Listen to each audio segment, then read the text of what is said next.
자, 우리 이제 4-1이죠. 마지막 지문인 논설문 하나 보고 자, 시험 범위 마무리하도록 하겠습니다.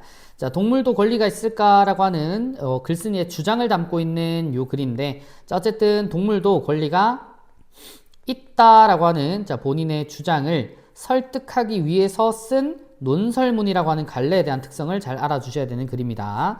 자, 논설문과는 이제 설명문이나 아니면 문학작품 그리고 뭐 수필 갈래들의 차이점을 뭐 객관식으로 내는 경우가 많으니까 기본적으로 논설문의 특성인 주장과 근거를 통해 상대방을 설득한다라고 하는 특징을 잘 알아두시고요. 자, 특징보다도 요 글은 글 속 내용을 잘 숙지를 하는 게 좋을 것 같습니다. 자, 이를 위해서 교과서 본문은 꼭 꼼꼼하게 잘 한번 읽어 주시는 게 좋고요.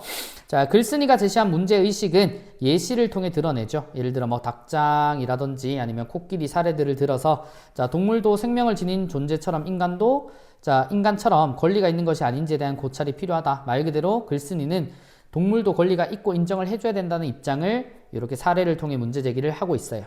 자, 그리고 논증 요소라고 하는 친구가 있는데, 자, 이 부분이 중요하겠죠. 자, 동물도 권리가 있다라고 하는 주장에 대해서 이유 내지 의견과 자, 그리고 그를 뒷받침하는 근거들을 각각 잘 연결을 시켜 주셔야 돼요.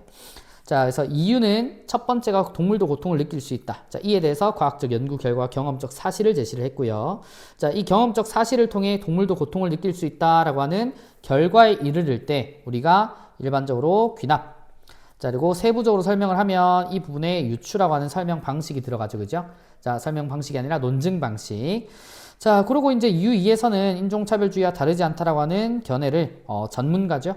철학자라고 하는 전문가의 견해를 끌고 와서 이유를 뒷받침합니다. 자, 그리고 이유 3은 자, 동물의 권리를 인정하는 일은 약자를 위한 사회적 진보에 해당된다. 자, 요 근거로서 자, 스티븐 핑커의 저서와 자, 간디의 견해를 각각 인용을 합니다. 자, 근데 이것보다 더 중요한 이유 3에서는 우리가 이제 전제를 통한 결론에 이르는 자, 말 그대로 연역법이라고 하는 논증 방식이 등장한다는 걸 좀 잘 알아두셔야겠죠. 그죠?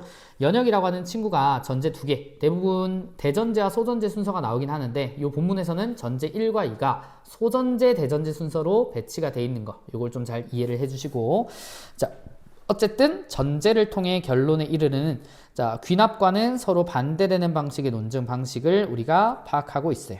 그래서 귀납과 연역이라고 하는 기본적인 논증 방식의 특징도 숙지를 잘 해놔야겠죠. 자, 그 다음 우리 논증 요소 2번 같은 경우는 예상 반론에 대한 반박이 있어요. 이성적 사고를 가지고 깐난하기도 이성적 사고를 할 수 없는데 왜 인간과 동등한 이제 권리를 부여할 수가 있지 않느냐라고 하면서 동물은 그러면 깐난하기와 다른 게 없지 않느냐. 그러니 동물에게도 동등한 권리를 부여해 줄 수 있어야 된다. 인정해야 된다. 라고 얘기를 하고 있습니다. 자, 그래서 중심 화제와 글쓴이의 관점 같은 경우는 우리 앞에 의견과 근거를 통해 잘 드러났었고요.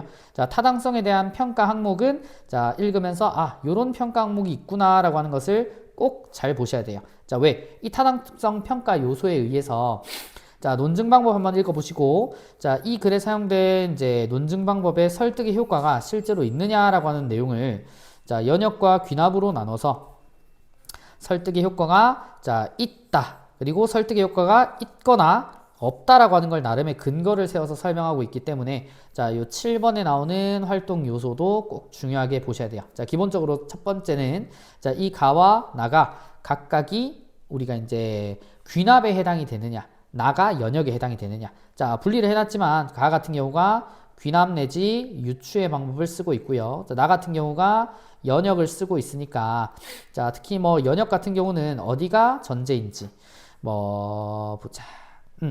동물에게 권리가 있다. 권리가 있는 존재는 권리를 존중받아야 되고 침해되어서는 안 된다. 자, 따라서 우리는 권리를 존중해야 된다.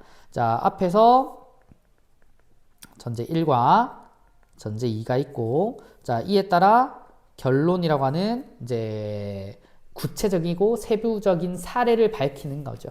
자, 그 세부적인 사례가 참인지 아닌지를 전제를 가지고 판단하는 연역법의 전제 부분은 꼭 표시를 해두시는 게 좋다라고 얘기를 합니다.